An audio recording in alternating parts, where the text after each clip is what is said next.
Interview with Eric Rohmer, Aurélien Ferenzi, 2001. From Senses of Cinema, number 16, September to October 2001. Copyright 2001 by Senses of Cinema, Inc.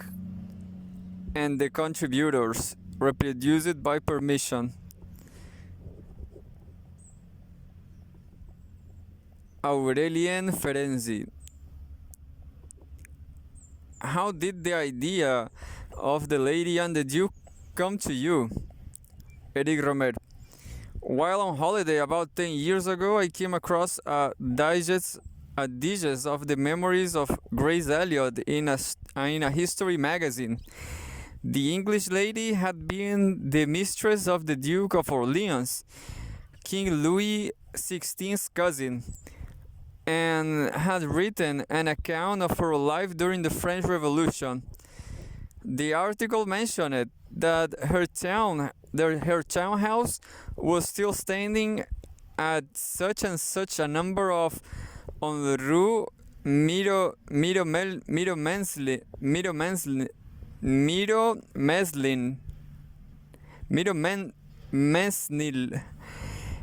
I have always been interested in places, and I was particularly struck by the idea that this house could still be seen at certain address.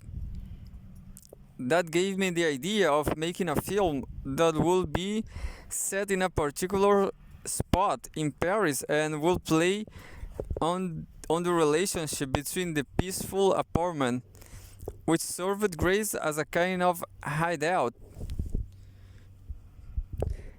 and the rest of the city in the throes of revolutionary turmoil. Strangely enough, I found out later that the article in the history magazine was wrong. The house on Rue Mesnil had been built after the revolution, so Grace Elliott couldn't have lived there. But without that mistake, I'm not sure the article will have sparked off the idea in me. Aurélien Ferenzi. The portrayal of Paris was the driving force behind the film. Eric Rohmer. Yes. And I had to find a way to depicting historical Paris. I'm often frustrated when I watch period pieces set in Paris. People always tend to go off and film in Le Mans, Uzès, or other towns with well-preserved historic neighborhoods. I can always tell it's not Paris, which has its own specific architecture. I didn't want that, nor did I want to make do with filming the same handful of old carriage doorways that always feature in period films.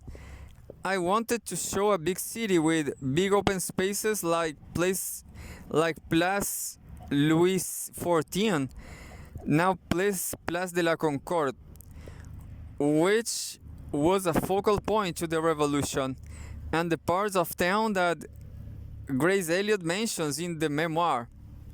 Boulevard Saint-Martin, Rue Saint-Honoré, down which she is taken on her way to the surveillance committee, and so on.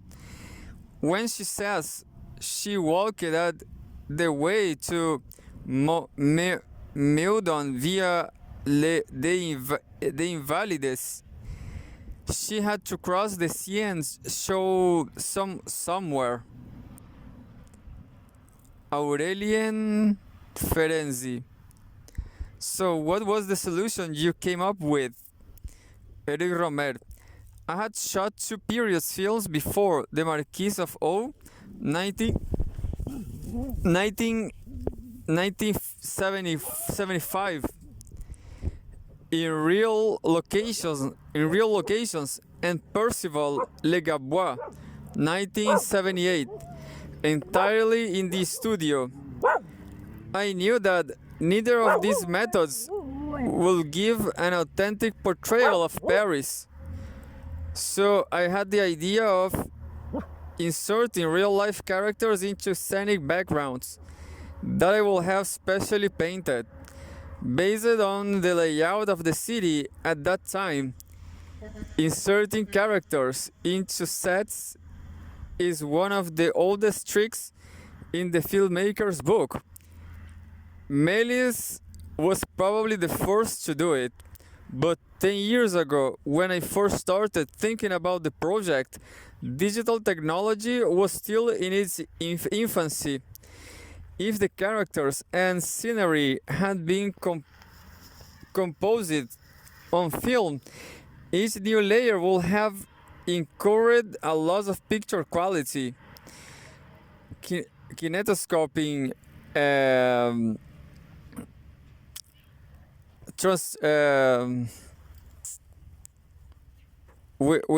does it. Kinetoscoping transferring from video to 35 millimeters film wasn't very satisfactory either in those days. Now both of these techniques have been perfected. Aurélien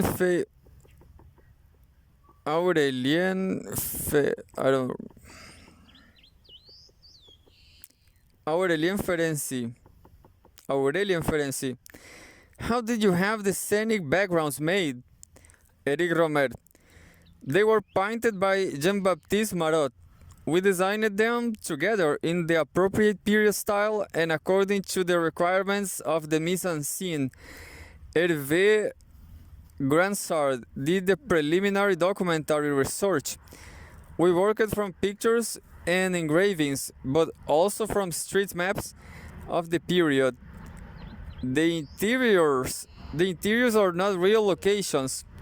They were all built in an adjoining studio by the set designer, Antoine Fontaine, and the rigger, Jérôme Pouvaret. To me, this work was not just a matter of being meticulous. It was about striving for an authenticity that underpins the whole film. At heart, I wasn't specially intent to making a film about the revolution. I don't much like being pegged as an 18th century buff, even though I've sometimes been compared to Marivaux. It isn't my favorite century.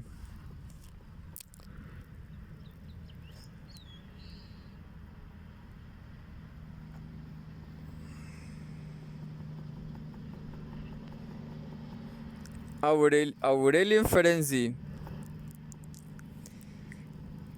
Was your approach comparable to the way you made Percival, using pictures from the period to depict the period itself? Eric Rohmer. Yes. I don't much care for photographic reality. In this film, I depict the revolution as people will have seen it at the time. And I try to make the characters more like the reality you find in paintings. The opening scenes of the film are pictures, and I would be pleased if the uniformed spectator through they were period paintings, and was surprised when they suddenly come to life. Aurélien Ferenzi. One is also reminded of your work in educational television. Eric Rohmer. I didn't make this film for any political reason. I don't use it to defend any party, royalist or anti-royalist. On the one hand, I would like to help cultivate a taste for history in audiences, both old and young. I have heard it said that France is the country that published the largest number of history magazines, whereas the English-speaking world has more taste for historical novels. There is a huge potential interest in history in France, but period films are often being rather lax about historical exactitude. In fact, my scrupulousness is the reason why I have only made 3 period films. I pay close attention to the language of a period, and it's very difficult to write dialogue in the words of a different era. It keeps the characters from expressing themselves. If I use my own style to write a story in the past, it will be it will be a pastiche. It wouldn't be any good. Here, Grace Elliott's story gave me a very sound basis. Write down the dialogue. Write down to the dialogue. Aurélien. Oh, I lost. Ferenzi.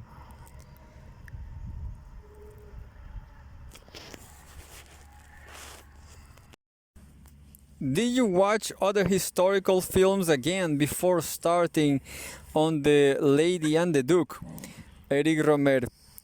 I watched 3 period pictures. D.W. Griffith's Orphans of the Storm, 1921, which is set during the French Revolution. Abel Gance's Napoleon, 1927, and Jean Renoir's La Marseillaise, 1937. All 3 films are admirable for different reasons. For example, for a long time, Renoir was praised for making his characters speak as they did in the 1930s and not bothering about 18th century speech. That's a myth, unless we believe that the language of the 1930s was closer to the 18th century than our own. Griffith made me realize something else. I was wondering how to film the exteriors, that is, how to insert the characters into the scenery. Will I film sequence shots or reverse angle shots, which will make the process even more complicated to set up? Seeing Orphans of the Storm again, I realized that the most of the time its strength is that each shot is static. So I took static shots and closer shots with a second camera. Aurélien Ferenzi. Were you always sure that the characters should be keyed in as you wanted? Eric Rohmer. We ran tests.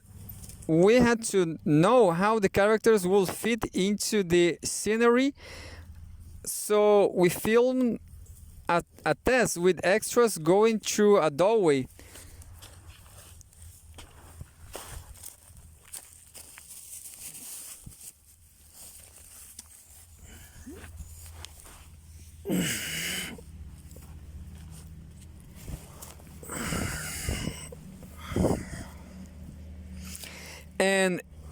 And it worked. We sometimes had to adapt a little, especially the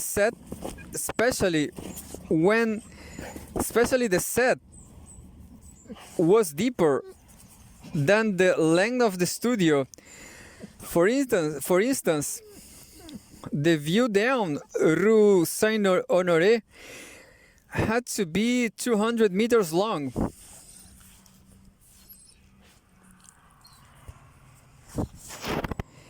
While the soundstage was only 40 meters wide. We had to shoot that sequence in several parts with cutaway shots in between. It was a constraint, of course. I normally decide how to shot each scene as I come to it. Whereas here I had to design the shots very precisely forehand. But the advantage is that the result is truer than if I had edited it altogether from little bits of houses and roofs framed from odd angles to cut out the TV aerials. that wouldn't have interested me. I like to show the scenery as it is. On the set, I often hear people say, "We will cheat it." I don't like cheating. I like to take reality the way it is, even if it's a reality I created through paintings, like here. True comes from the paintings, not editing. You should say I am faithful to Basin's teachings, even if he was too hidebound regarding depth of field and the sequence shot. And I do think that resorting to a highly visible artifice gives me truth. Aurélien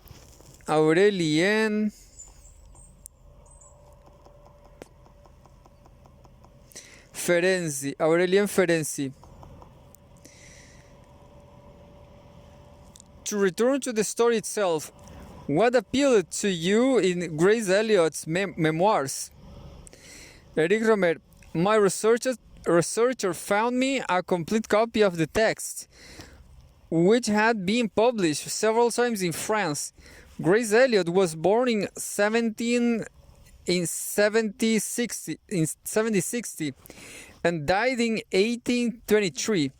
Her journal begins on July and 14 July 1789 and ends just before she was let out of prison after the fall of Robespierre. Over and above its undeniable historical interest, it contains a few minor errors in dates, but most of it has the ring of truth. There is something striking about it, I thought it had already been written as a script, with scenes, sequences, and even dialogue. It has a very different tone from the other journals I have read. Memoir writers mostly tend to write about themselves, their fears and hopes, but Grace Elliott includes herself in the picture. Thought always maintaining a certain detachment and distance. We see her acting and moving around, but the other characters also living in a very powerful way, especially the Duke of Orleans, of whom we have very few first-hand reports. Aurélien Ferenzi. Was it her loyalty to her commitments that touched you? Eric Rohmer. No, it was more her British stiff upper lip, a certain modesty and self-control, a completely unaffected way of talking about herself, and above all, a way of looking at events that makes her the heroine of a novel. Perhaps this is how it happens when history overturns the lives of individuals. Few other historical characters have ever seemed so close to us, and so moving. I can only talk about my intentions, not about the results, but the details of her private life that appear in the book, which I kept in the film, create an effect of reality. For example, I'm thinking about the moment when Orleans looks at this as his watch. We are in the present, in the moment. That's what makes it filmic. The past is the tense of the novel. The present is the tense of cinema. Aurélien Ferenzi. You were also interested in the light the characters shed on the events of the revolution. Eric Rohmer. What interests me is their lack of fanaticism. Grace stands up for the king, but she's not an extremist. She doesn't want to leave France. She has Republican friends such as Orleans and Byron. She's probably actually less of a royalist than she says, given that she wrote her book in anti-revolutionary England. As for Orleans, he is often shown in a totally negative light, but there is a mystery, an ambiguity, a duality about him that interests me. He was vindictive, and he didn't like Louis XVI, but he was also sincerely attracted to new ideas. I have added some details drawn from his own correspondence in the testimony of his son, Louis Philippe. Aurélien Ferenzi. The audience might be inclined to condemn the killing of the king and grace thus. Eric Rohmer. I think that at the time everyone wanted the king dead for fear or appearing reactionary. It was the trend then. Rather, it is as it is the trend nowadays to claim to be an environmentalist. I wanted to make my film with Grace Elliott's story, not against it. If anyone wants to pass judgment on historical grounds, they should judge the book on which the film was based, not the film itself. Aurélien Ferenzi. How did you choose the actors? Eric Rohmer. By intuition, as always. I audition one person, he or she reads the lines, and that's it. I had difficulty casting the English woman. A casting director known to Margaret Menegos sent me photos of actresses and an audio tape of her voices. The only tape I liked was of an actress who said she knew Grace Elliott's book and wanted to play her. Her voice appealed to me before her photo did. And when I met her, I found the actress even more attractive than her picture. As for Jean-Claude Dreyfus, I didn't think of him at first, but I was looking for a strong personality.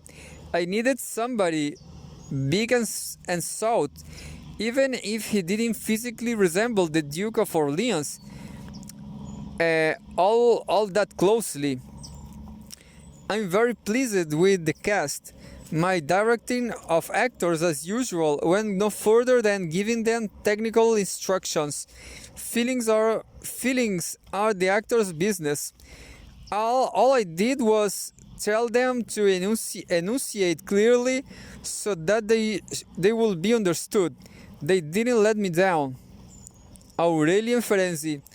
Do you think the film will surprise audiences used to your comedies on proverbs and tales of 4 seasons? Eric Rohmer. No, and besides, whenever I have made slightly different films, be they historical or political, like The Tree, the Major, and the Media Center in 1992, the audience has followed. I wouldn't want to limit myself to overly psychological topics or romantic comedies, even if that's where I feel most personally involved. I like to get out from time to time.